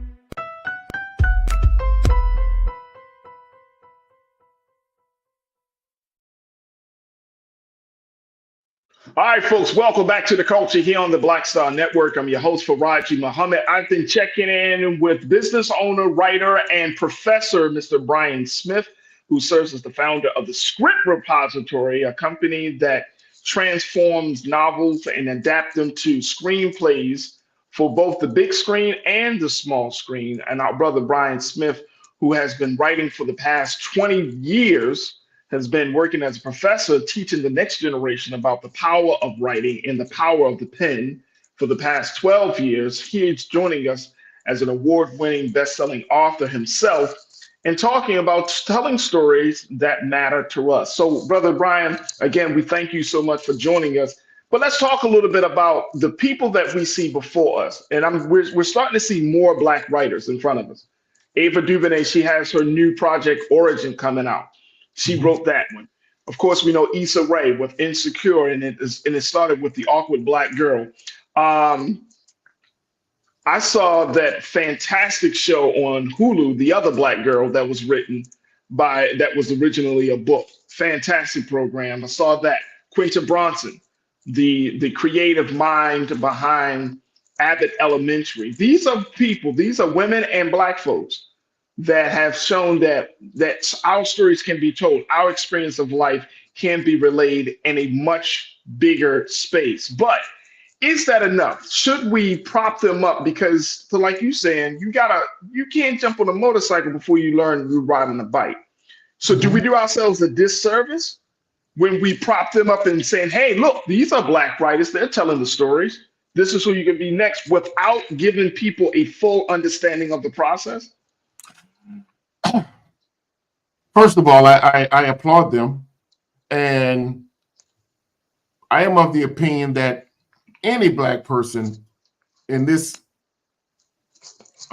systemic racist society that we live in that can make it, your hat should go off to them, and they should be applauded. Yes, there may be aspects of their journey, their attitude that you can question, but there is no doubt that there is talent and effort that is inherent in them, because we know that we have to do A work just to get B credit. So the fact that they are there is an indication that they're doing something right. We don't have to agree with everything, but you gotta recognize the grind, recognize the hustle, and acknowledge the accomplishment. That's first. So for those sisters, I'm happy for them. As far as should they be the status, should they be put up as what we should strive? I think that there's nothing wrong with wanting to be on network television if that's the lane that you want to be in, and if in fact that's where you want to be, why not study them? You can study whatever you want. We all study various topics. We pick and choose the things within those studies that we want to mimic. So right. There may be some aspects of their journey that you respect and appreciate. Glean what you can, toss away what you can't. But to me, there's a much bigger issue that determines whether or not you get to that point. What I find as a college professor, it's every semester, Farajii, the first day of class, I ask a question of all my students. And I ask a question of everyone who I've ever ghostwritten for or whatever. It's a very simple question, and you'd be amazed at how many people can't answer it without stuttering. And that question is, are you interested or are you committed? Because the answer to that question will determine whether or not you end up wherever your end game is. Are you interested? Are you interested or you commit? Is it, you say or and? Are you interested or committed? I have been interested in a lot of things. I see, brother. The only things I've ever succeeded at, whether bad or good, were the things I was committed. I hear you. So when I deal with a lot of people who want to either write a book or have their story on the big screen or small screen, what determines whether or not they accomplish it oftentimes is whether or not they were interested or committed. See, a lot of people like the pomp and circumstance that comes with having a title or accomplishing a goal. Their interest is not the goal. Their interest is the notoriety. But that's a scary thing, because the moment something goes south, and inevitably it will, they'll be onto something new. But when you are committed to something, there is absolutely nothing that can knock you off your track. Right. Exactly. I love it. So why is that important? I'll tell you why that's important. I'll try to wrap this up real quickly. Because when you're interested, you want to see your stuff on X, Y, and Z television, streaming platform, etc. You want to write a book so you can walk to somebody's bookstore, throw a book release party, and talk about what you've done. You don't learn the craft. You don't study the craft. You don't put together a succinct business plan with a cost breakdown that shows how much this is going to cost. The product is not top tier. I mean, people we know that want to start restaurants, but never actually study what it takes to keep a restaurant going. Right. I see it. You have to study whatever your craft is. You have to put together a business plan with a cost breakdown if, in fact, you're going to ask other people to invest in your dream. And last but not least, as a matter of fact, most importantly, you need to have a polished and well-done product. I see a lot of people that want to do those things. They want to hop on that motorcycle. But what I just described, Farajii, that's riding a bike. And I'm so happy that you said that, big brother, because that is the part that is the hardest, I think, for a lot of people, right? In terms of how committed you are, that you're able to go through that process, take those steps, right? Keeping in mind that, yes, the network, the movie, all of that is at the end goal, but you're still taking the necessary steps, that you got to go through the steps of, whether it's writing, creating, like you said, a top-notch product, telling a great story with great character development and all of that. What you're doing, licensing your product, understanding, like, for example, if you're going to, put your stuff with the Writers Guild of America and other institutions that will protect your intellectual property, understanding the business side of things, right? So what you're talking about is taking that interest and turning it into a very real profession. If you are a writer, you are a writer. You're not. This ain't a hobby for you. Yeah. This is your profession. Yeah, and I just find that a lot of people, when they're interested, they're interested. They easily distracted and thrown off course and discouraged. And whether it be Issa Rae or Tyler Perry, whoever the case may be, or Jordan Peele. There is a common thread. There's a linear thread that can be connected to these people. They were more than just interested. They were committed. That's what I'm talking about.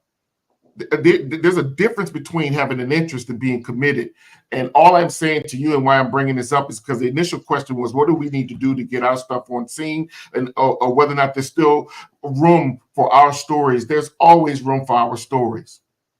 But the world and the industry does not make room for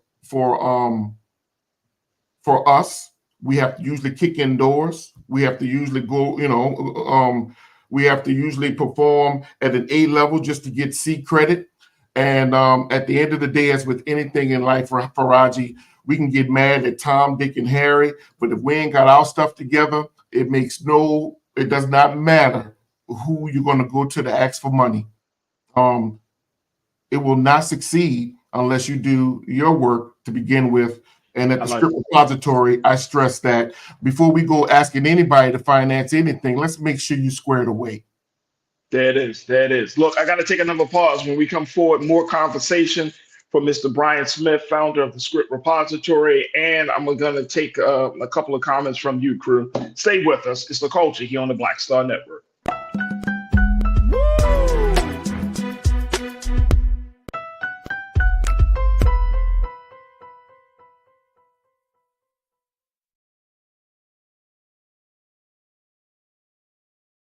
I'm Deborah Owens, America's Wealth Coach, and my new show, Get Wealthy, focuses on the things that your financial advisor and bank isn't telling you, but you absolutely need to know. So watch Get Wealthy on the Black Star Network.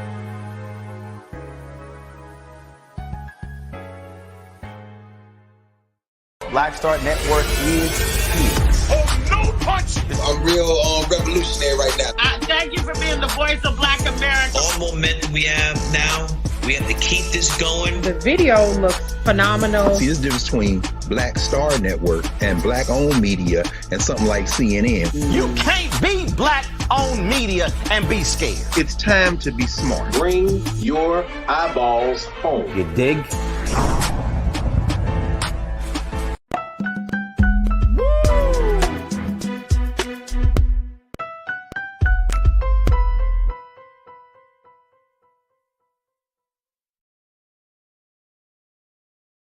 All right, folks, welcome back to The Culture here on the Black Star Network. We've been checking in with Mr. Brian Smith, founder of the Script Repository. And this is a company, folks, that is doing its part to adapt novels and turning them into screenplays, to take writers' ideas and taking them to the next level, and essentially telling stories that matter. And Brother Brian, I think many people are checking in and they are, excited about the work that you have been doing, but they're more importantly excited about the stance that you take, this philosophy, especially that part about being interested or committed. I think that idea in and of itself can be applied to anything that we want to accomplish in life, brother. So I appreciate you for dropping that jewel right there, because that makes the world of difference. I can personally attest to the fact that out of everything that I've done, the thing that I have been committed to is this work right here, hosting media work. And it doesn't matter. It would not matter what anyone said to you, because you're committed. You're gonna find a way to make a way. But if you're interested, you'd be like, man, I wanted to go surfing anyway. Whatever. Right. Right. So when we get to talking about whether or not there's a space out there for African American films and stories, of course there is. The question is whether or not the storytellers are committed to telling them or just interested. And that's why, Cindy D, one of our great culture crew members, she said Tyler Perry went from the Chitterling circuit to Lionsgate. That is being committed. Let me just say, he went from the Chitterling circuit to Lionsgate to Tyler Perry Studios. Let me say something, man. I'm from New Orleans, born and raised. Tyler Perry grew up 10 minutes from me. Different wars, but we're right around each other. We're the same age. We went to rival high school, rival school. So I know the area where he grew up in.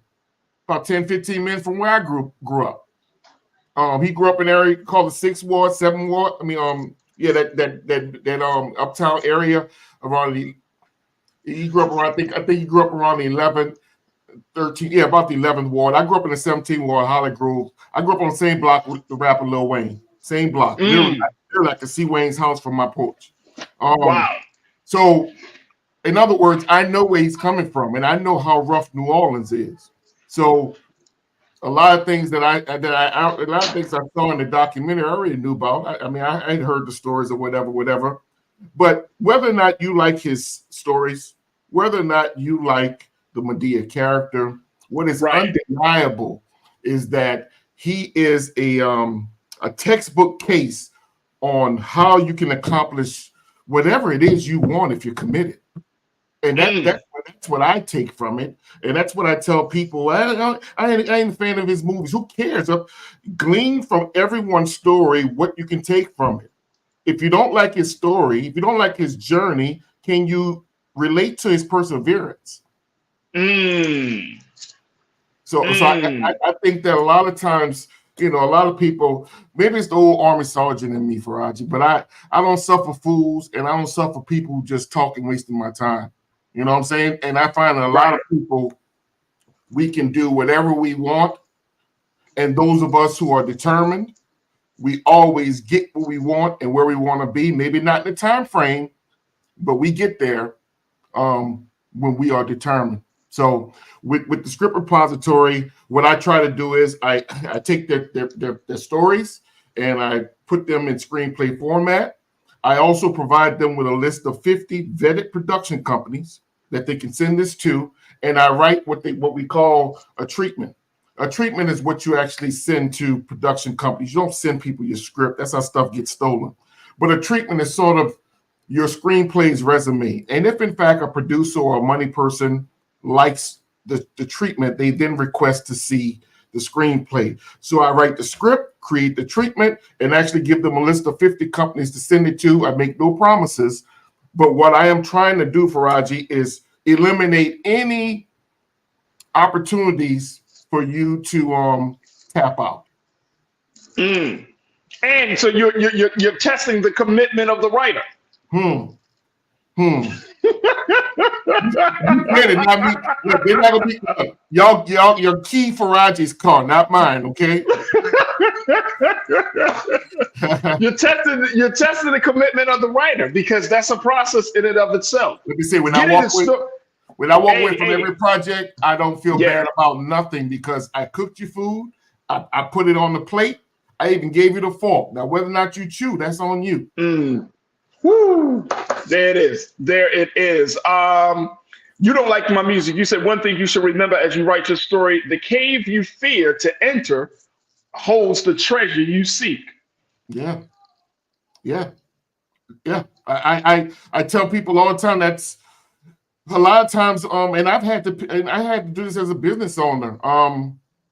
Don't be afraid to pivot. The story that you want to tell may not be the story that ends up where on the screen, but there's nothing wrong with modifying. I think sometimes our ego gets in the way, and we're afraid to pivot. But I tell people, I have adult kids. I tell my kids, oftentimes the blessing is behind the pivot. The blessing is behind the pivot. Don't be afraid to pivot. Oftentimes a pivot is God's way of pointing you where you should be. The blessing is almost always behind the pivot. And Brother Brian, as we close out on this, and I gotta take it. Let me do this. Let me take this next final pause, but I want to get your take on that, because the inspiration, and I love inspiration, brother. I am one to believe that your path in life is not a linear path, for one, and two, you've got to give room for inspiration. You cannot have every single step predetermined, already mapped out. Otherwise, you make a mockery of the Creator. You make a mockery of God to act as if you have power over your life. Yeah.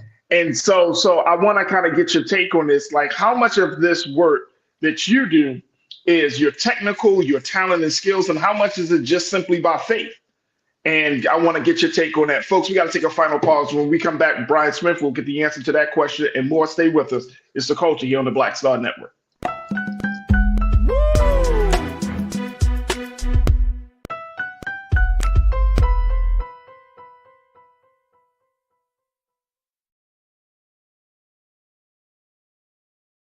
When you go into a barbershop in a 700 credit score neighborhood, black or white, they're talking about their ideas and they're talking about how they're going to move on those things. You go to a barbershop in a 500 credit score, equal brilliance, but bad culture, they're talking about other people. You go to a winner's barbershop, here's what I'm doing. You go to the barbershop of where people feel defeated, they're talking about other people, either celebrities or people they admire, but also often, I don't like Joe. I don't like Roland Martin. Let me tell you something. I don't understand people. How could you not like anything here you see? You should just be like, this is amazing. It's cool. You may not even like how he does it or how I do it, but it's like, you know what? They're succeeding. They're killing it. All you should be is, that's fantastic. But if I don't like me, I'm not going to like you. If I don't feel good about me, it's hard for me to feel good about you. If I don't respect me, don't expect me to respect you. If I don't love me, I don't have a clue how to love you. And here's the big one. If I don't have a purpose in my life, I'm going to make your life a living hell.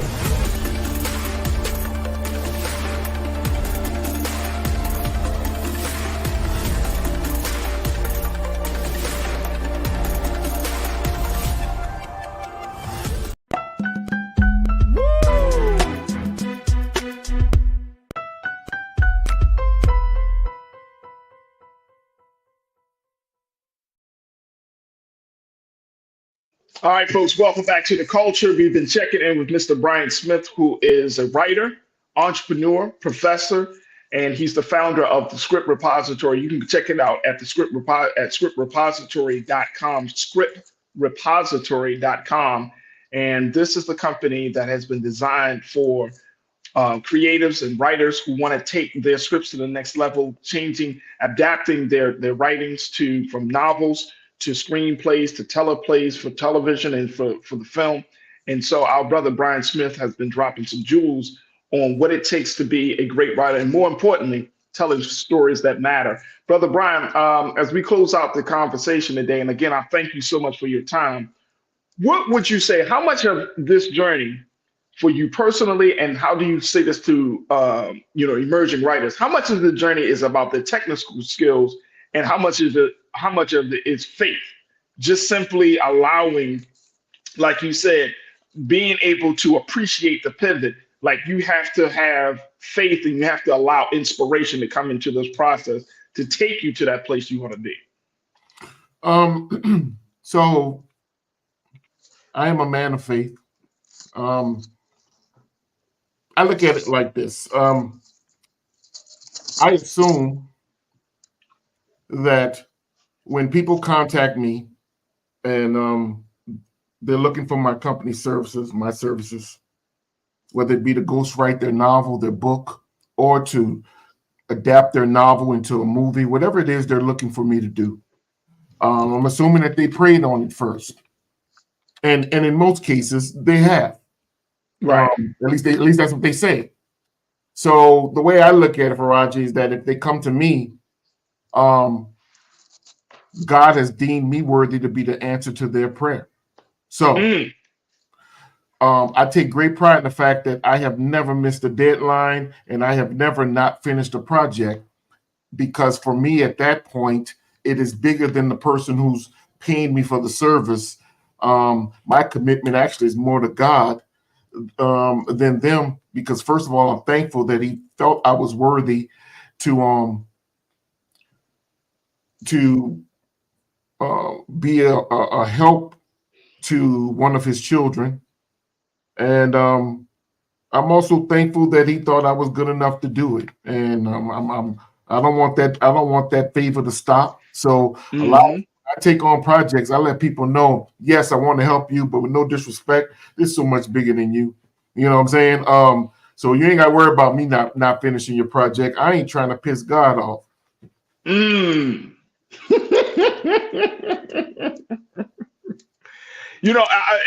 to that point, big brother, one of the things that I've recognized as I've gotten older is that, and I just told this to a Latino brother yesterday, because he was telling me, I'm with my son last night and he had an ice cream truck, and he was telling me, he was like, bro, I came out of prison. He was tatted up, brother Brian, you know what I'm saying? He's from the street life in here in LA.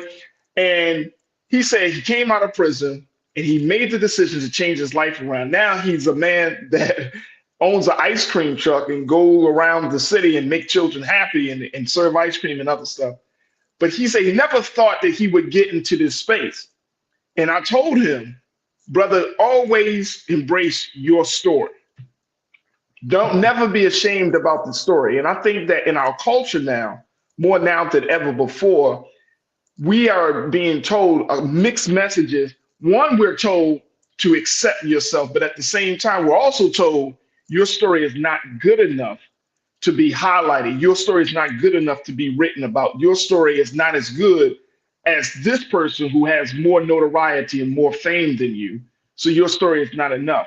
So I just let him know, like, brother, don't ever think that your story, what you went through, is something less than, because that's what made you you. That's what made us. That's what makes me me.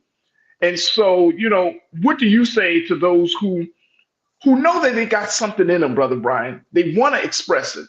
We got culture crew members that are checking in today who say, I've been wanting to write a story. I think it's this woman queen. You said, I'm interested in more information, baby steps. She got a story to tell. Mm-hmm. But I think that first part of that first step in the process, the baby steps she's talking about, is accepting your story, right? It's embracing your story. And I think a lot of times, Farajii, it's fear, right? That's true. It's fear of rejection. People not going to be feeling my story. People going to think I'm corny. People going to laugh at me. I'm going to be too transparent, and some people are going to know some things about me that they never knew before that I've been trying to hide. But I tell those who will listen that all that procrastination, that procrastination and coming up with, that's just fear in disguise. Procrastination is nothing but fear in disguise. So if you are dragging your feet, procrastinating, it's because you're really scared. You're really, and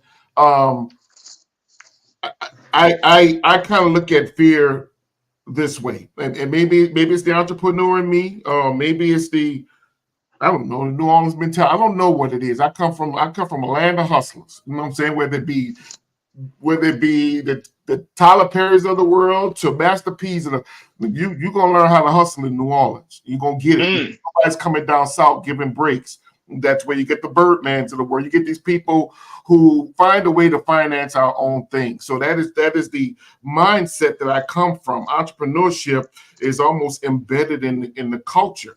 So with that being said, I just feel like a lot of people procrastinate and they fear rejection. They fear it's not going to work.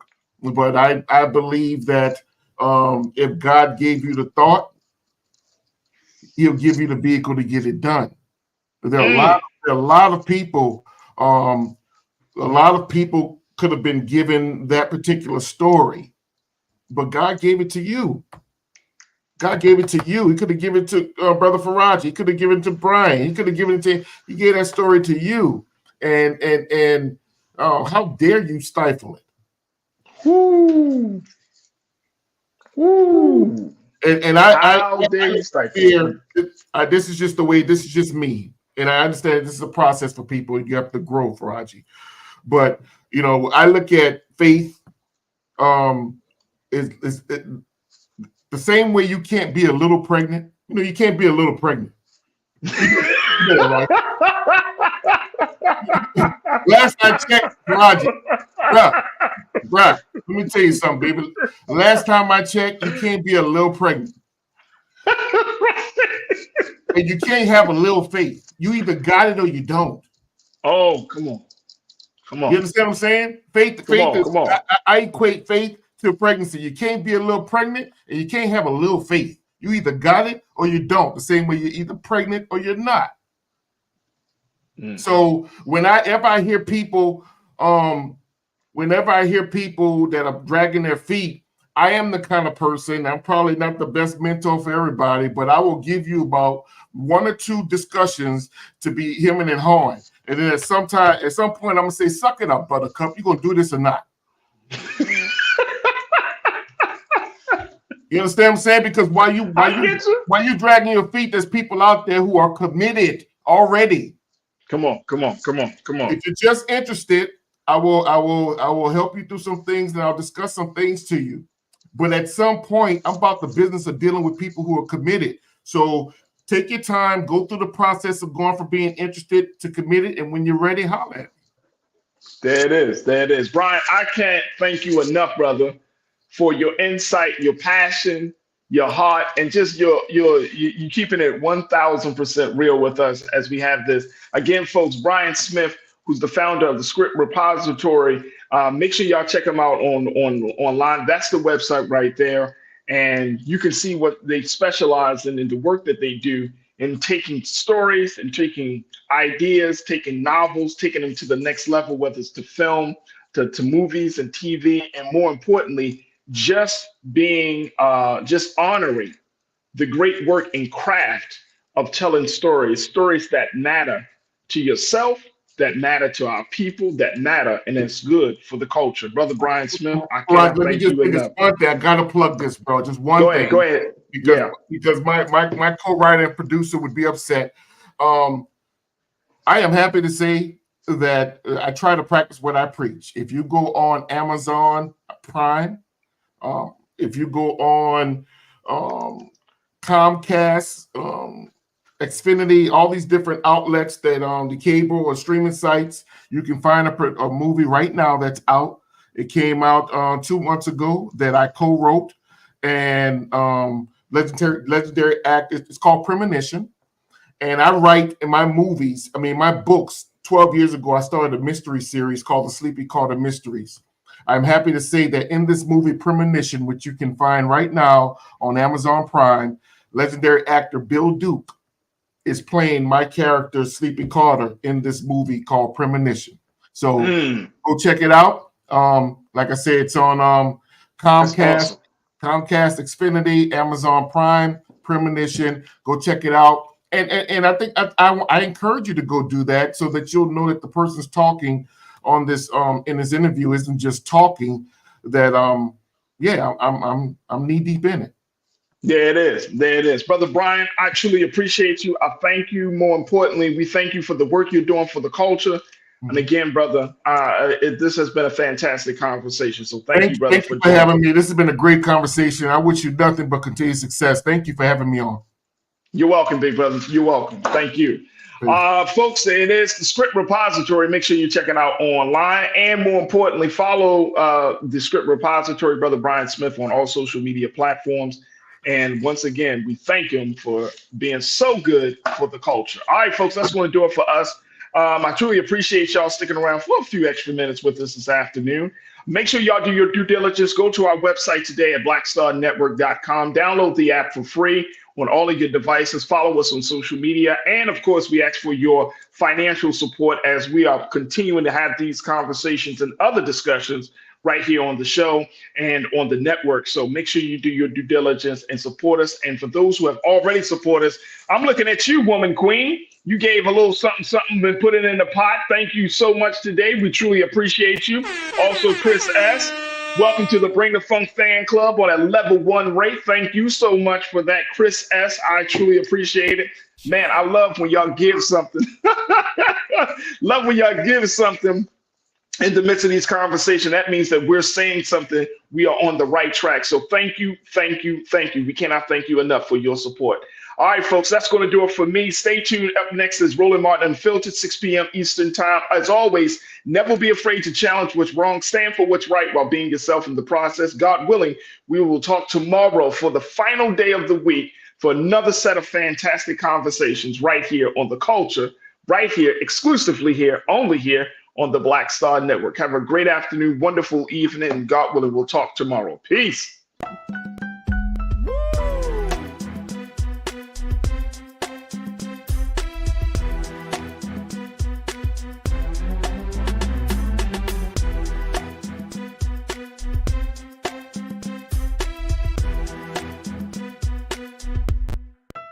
You're rocking with the best.